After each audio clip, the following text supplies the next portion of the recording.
जय गुरु जी, शुक्राना गुरु जी। गुरु जी के श्री चरणों में शत शत नमन। ओम नमः शिवाय, शिव जी सदा सहाय। ओम नमः शिवाय, गुरु जी सदा सहाय।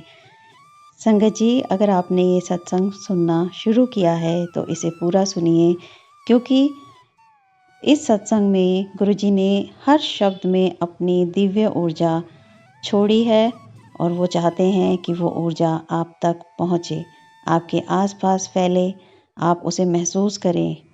क्योंकि जब भी आप ऐसा सत्संग, ब्लेस्ड सत्संग सुनते हैं जिसमें गुरु जी का आशीर्वाद छुपा हुआ है और उस आशीर्वाद को हमने अपनी झोली में डलवाना है गुरु जी से, और वो तब तक नहीं हो सकता जब तक हम गुरु जी से अपना कनेक्शन, एक पवित्र आत्मा जो गुरु जी से जुड़ना चाहती है संगत जी, उसको गुरु जी से जुड़ने के लिए, उनके लिए गुरु जी के प्रति उनके चरणों में पूर्ण समर्पण पहले हमें करना होगा।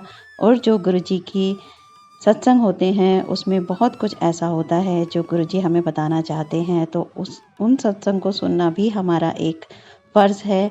क्योंकि गुरु जी अपनी सत्संग को कष्टों से, उनकी समस्याओं को दूर करने के लिए हमेशा प्रयत्न करते ही रहते हैं। बस हमें समझना है कि हमें किस रास्ते को चुनना है और कैसे अपना जो कल्याण है वो गुरु जी के सत्संग के द्वारा करवाना है। हर सत्संग में गुरु जी का आशीर्वाद होता है। बस कुछ सत्संग जिनके थंबनेल में ही आपको पता चल जाता है, जिसे देखकर हमें बिल्कुल भी सुख की अनुभूति नहीं होती, हमारे आँखों को सुकून नहीं मिलता, एक डर की भावना उत्पन्न हो जाती है, एक मजबूरी जैसी लगती है कि हमें ये सत्संग हमारे सामने आया है तो अगर इस पर ऐसा लिखा है तो हमें सुनना ही पड़ेगा। क्योंकि उसमें कुछ लाइंस ऐसी लिखी होती हैं जो हमें डराती हैं और हमें मजबूर किया जाता है कि हम उन सत्संग को, या उन सत्संग में जो लिखा हुआ है उसको पढ़कर हम उसे देखने के लिए मजबूर हों। लेकिन गुरुजी, हमारे गुरुजी जो हैं संगत जी, वो हमें वहमों में पढ़ने के लिए कभी कहते ही नहीं। आप अगर गुरुजी के वचनों को सुनेंगे तो गुरुजी ने हमेशा यही कहा है कि ईश्वर से डरना नहीं है, प्यार करना है। और संगत जी, आप खुद ही सोचिए कि जो ईश्वर हमारी रक्षा के लिए, हमारे कष्टों को काटने के लिए सदा तत्पर रहता है, वो हम पर इतनी ब्लेसिंग्स करता है और हमारी छोटी की छोटी गलतियों को तो वो वैसे ही माफ़ कर देता है, उसकी तो गिनती भी नहीं करता है। तो क्या वो ऐसे संदेश या ऐसे मैसेज अपने भक्तों के लिए या संगत के लिए भेज सकता है जिसको देखकर ही हम डर जाएं? ईश्वर कभी अपने भक्तों को डराता नहीं है। डरना हमें अपने कर्मों से है। अगर हमारे कर्म अच्छे नहीं हैं तो डरना वाजिब है। और ऐसे संदेश जिनको देखकर ही डर की भावना मन में आ जाए, उन्हें पढ़ने का तो सवाल ही पैदा नहीं होता संगत जी। अपने मन में ईश्वर के प्रति आस्था को जगाइए, समर्पण को जगाइए, प्यार को जगाइए, श्रद्धा को जगाइए। और जब आपके मन में ऐसी भावना उत्पन्न हो जाएगी तब आपके मन से डर हट ही जाएगा। ये मेरा 100% विश्वास है। जब हम ईश्वर को अपना रक्षक सच्चे मन से मान लेते हैं तो हमें कोई भी चीज़ डरा नहीं सकती। ईश्वर खुद ऐसा मार्ग तैयार करता है हमारे लिए जिस पर हम निडर होकर चलते हैं, और हमें पता होता है कि हमारे गुरु ने, हमारे मालिक ने हमारा हाथ पकड़ा हुआ है। अगर रास्ते में कोई दुख रूपी गड्ढा भी आएगा तो हम अगर गिरने भी वाले होंगे, उसमें अगर हमारा पैर जाता भी है और हम लड़खड़ाते भी हैं तो हमारा ईश्वर हमें संभाल लेगा। ऐसी भावना हमारे साथ साथ चलती है और वही भावना हमें निडर करती है और हमें आगे बढ़ने का हौसला देती है। संगत जी, आप खुद समझदार हैं कि जो ईश्वर हमें इस दुनिया में भेजता है तो पहले से ही वो हमारी किस्मत, हमारे कर्मों का हिसाब किताब करके ही हमारे लिए स्थान चुनता है कि हमें किस घर में पैदा होना है, किस माँ बाप की झोली में हमें डाला जाएगा। ये सब पहले से ही हमारे कर्मों के हिसाब से तय होता है। बस हमारा फ़र्ज़ होता है कि जब भी हम होश संभालते हैं एक उम्र के बाद, तो हम पूरी कोशिश करें कि हम कोई ऐसा कर्म ना करें जिससे हमारा भी कल्याण ना हो पाए और दूसरे भी हमारी वजह से प्रभावित हों और उन्हें दुख हो, या उस हमारी वजह से किसी की भी आंखों में आंसू आए या उन्हें परेशानी हो। बस इतना ही ईश्वर चाहता है, इस बात का ही हमने ध्यान रखना है। और ये संगत जी, ये कोई बहुत बड़ी चीज़ नहीं है, ये इंसान बहुत आसानी से कर सकता है। बस उसके लिए हमें गुरु से और अपने ईश्वर से जुड़कर रहना है, उन पर आस्था रखनी है। दिल से सच्ची रखी आस्था हमें कभी भी गलत मार्ग पर लेके जा ही नहीं सकती। मन में करुणा, प्यार, सेवा भावना, ये सब ईश्वर हमारे दिल में पैदा करता है। बस हमें उसके आगे हाथ जोड़कर नतमस्तक होकर अरदास लगाते रहना है कि कोई भी ऐसी भावनाएं या कोई भी हमारे कर्म ऐसे ना हो जिससे कि हमारे सुखों में किसी भी प्रकार की कटौती करने के लिए हमारा ईश्वर विवश हो जाए। बस यही गुरुजी हमेशा अपने वचनों में समझाते रहे हैं कि अपने कर्म माड़े मत कर होने दो, हमेशा अच्छे कर्मों को करने की भावना ही मन में जागृत रखो। ऐसी आस्था की ज्योत अपने मन में जलाए रखो कि उस ज्योत के प्रकाश से हमारा मार्ग जो है प्रकाशमय रहे और हमें आने वाले जो भी आगे समस्याएं हैं, कठिनाइयां हैं, वो साफ साफ दिखाई दें। और ईश्वर तो हमेशा ही समाधान करवाता ही रहता है अपने भक्तों के जीवन में आने वाली समस्याओं और कठिनाइयों का। भरोसा हमने करना है अपने ईश्वर पर, ये हमारा काम है। बाकी जो ईश्वर का काम है, अपनी संगत, अपने भक्तों का कल्याण करना, वो उसमें कभी कमी नहीं छोड़ता है संगत जी। वो हमेशा लगा ही रहता है कि हमारा कल्याण ज़्यादा से ज़्यादा हो और हमारा उद्धार होता रहे। बस हमने अपने कर्तव्यों का, अपने फ़र्ज़ों का पालन सही ढंग से करना है। गुरुजी कहते हैं कि मैं सदा तुम्हारे साथ हूँ, तुम्हारे अंग संग हूँ। जो सच्चे मन से आस्था रखकर मुझे याद करता है, उसे पता होता है कि गुरुजी कभी कुछ भी गलत नहीं होने देंगे। गलत होगा तो हमारे कर्मों की वजह से होगा। बस तो अपने कर्मों को संगत जी हमने अपने कर्मों से ही ठीक करना है। अगर कुछ गलत भी कर बैठे हैं तो हमें उसका प्रायश्चित करना है, और प्रायश्चित करना इतना मुश्किल भी नहीं होता है।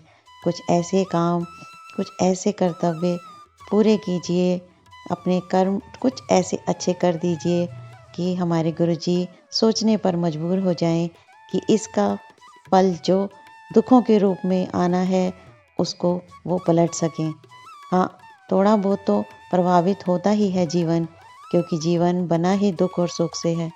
कि थोड़ा बहुत अगर जीवन में दुख आता है तो घबराना तो है ही नहीं। बस उनका डट कर सामना करना है।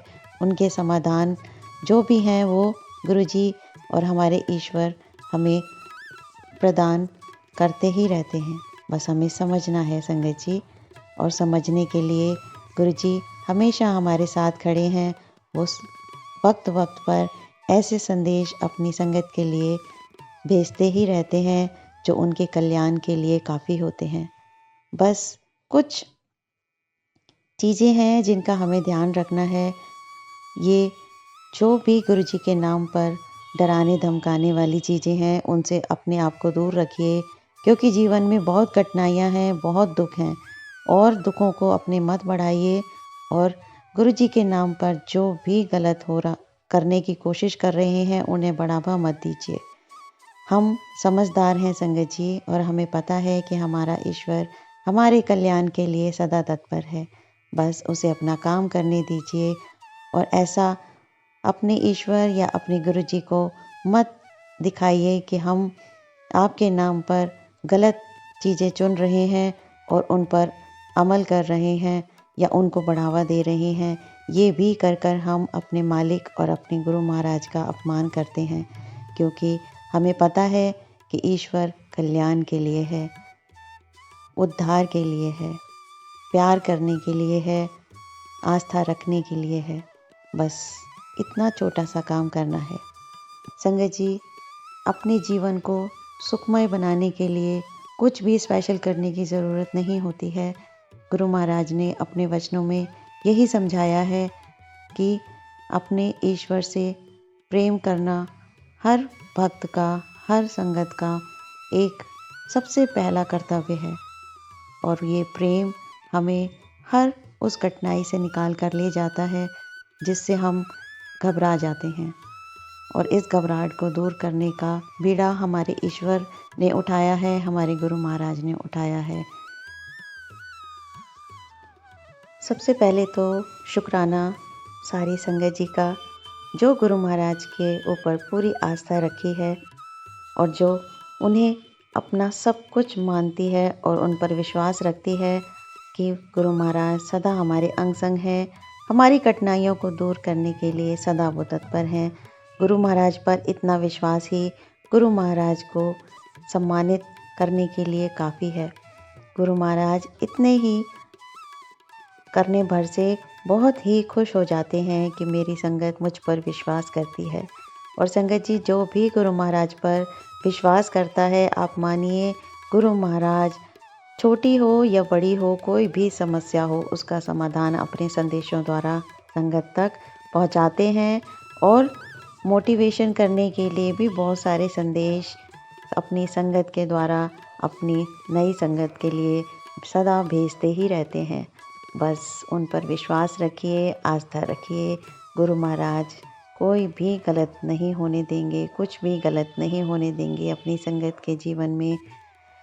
उन पर पूरा विश्वास रखकर ही अपने जीवन को आगे बढ़ाइए। संगत जी, जो भी छोटी छोटी गलतियां हम करते हैं उनके लिए गुरु महाराज से तुरंत ही माफ़ी मांग लीजिए, क्योंकि बाद में हम खुद ही भूल जाते हैं संगत जी कि हमने क्या किया है। अगर छोटा सा भी हम कुछ ऐसा कर देते हैं जिससे दूसरे की भावनाओं को ठेस पहुँचे, तो तुरंत हमें अपनी गलती का एहसास हो जाना चाहिए और उसी वक्त गुरु महाराज और अपने ईश्वर के आगे हाथ जोड़कर उनसे माफ़ी मांग लीजिए और आगे ऐसा ना हो, इस बात का अपने ईश्वर को, अपने गुरु को आश्वासन दीजिए कि गुरु महाराज, हम पूरी कोशिश करेंगे कि हमसे कोई गलती ना हो और आप भी हमें ऐसा करने से रोक लीजिएगा। इतना तो विश्वास हम आप पर करते ही हैं। तो संगत जी, बहुत प्यारी जो भी भावना है हमारे गुरु महाराज के प्रति, हमारे ईश्वर के प्रति, उसी भावना से हम अपने जीवन को जिएं, तो हमारे जीवन की बहुत सारी कठिनाइयाँ तो यूं ही दूर हो जाती हैं और हमें उनसे डर नहीं लगता, बल्कि उनसे लड़ने की हिम्मत आती है और हमारे मन में और विश्वास दृढ़ होता जाता है कि हमारे भगवान, हमारे गुरु महाराज बैठे हैं हमें संभालने के लिए। वो हमें हर पग पर संभाले रखेंगे, हमारा हाथ थामे रखेंगे। तो आइए इसी विश्वास के साथ गुरु महाराज का फिर से मंत्र जाप करते हैं। ओम नमः शिवाय, शिव जी सदा सहाय। ओम नमः शिवाय, गुरु जी सदा सहाय। जय गुरु जी। शुक्राना गुरु जी, शुक्राना संगत जी, बहुत बहुत शुक्राना इतना प्यार, इतना सपोर्ट करने के लिए। गुरु जी महाराज के इस चैनल के लिए आपके प्रति, आपका इस चैनल के प्रति जो भी प्रेम है उसके लिए बहुत बहुत शुक्राना। स्क्रीन पर गुरु महाराज की इस चैनल के और आगे जो भी प्यारे प्यारे सत्संग हैं उनके लिए एक नंबर स्क्रीन पर आप देख रहे हैं, उस पर आप अपना प्यारा सा सत्संग साझा कर सकते हैं, लिख कर स्क्रीनशॉट लेकर भी भेज सकते हैं और रिकॉर्ड कर कर भी भेज सकते हैं। तो संगत जी, आपकी गुरु जी की बेटी अब अपनी वाणी को विराम देती है और गुरु जी महाराज सब पर अपनी कृपा बनाए रखें, इसी उम्मीद के साथ। जय गुरु जी। शुक्राना गुरु जी।